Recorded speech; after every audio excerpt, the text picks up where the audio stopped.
Hello everyone, my name is Mohammed Khan and today I will talk about ATC calls. The first thing I'm going to talk about is the basics and the overall structure of radio call transitions. All radio calls essentially have this basic overall kind of structure, and ATC will expect you to provide this information when you contact them. First, who you are talking to. This is the ATC that is controlling the environment that you are in. It could be ground or it could be tower. Also, you are going to be covering who you are. In your flight training environment, you are looking at broadcasting your type of aircraft, then your call sign.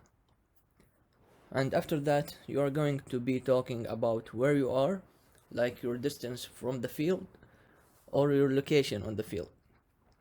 Then you are going to tell them what your request is.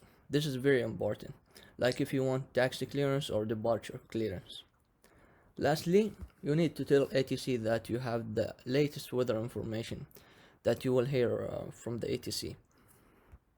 Sorry, from the ATIS. So, these are basically the basics that we should memorize when we want to make our radio calls. And now I will give you 3 examples to give you guys a better idea of radio transitions between pilots and air traffic controllers. The first example here is going to be with the ground. I will use Holman Field in my example. Let's say you are Sycamore 7 and you have listened to the ATIS and you got Delta. Then make sure you have the proper frequency of ground. Also remember that you must read back all instructions followed by your call sign. So you will say Holman ground, it's Sycamore 7 on the ISU ramp, ready to taxi for a VFR departure to the northwest with information Delta. And they will say, for example, Sycamore 7, runway 23, taxi via Alpha 1. And you have to read back the instructions again. So you will say runway 23 via Alpha 1, Sycamore 7. The second example will be with the tower. So you will say Holman Tower, Sycamore 7, holding short runway 23 at Alpha 1, ready for departure. For example, the tower will say Sycamore 7, Holman Tower, runway 23 at Alpha 1, cleared for takeoff. Turn left on course, wind 260 at 11, gust 14. And you have to read that back. Runway 23, cleared for takeoff, left on course, Sycamore 7. And you don't have to say the wind's velocity and direction. The last example here will be with approach. Make sure you obtain the ATIS before you contact the approach and you get the current information. You will say Holman approach Sycamore 7, 15 miles to the northwest, inbound full stop with information Delta.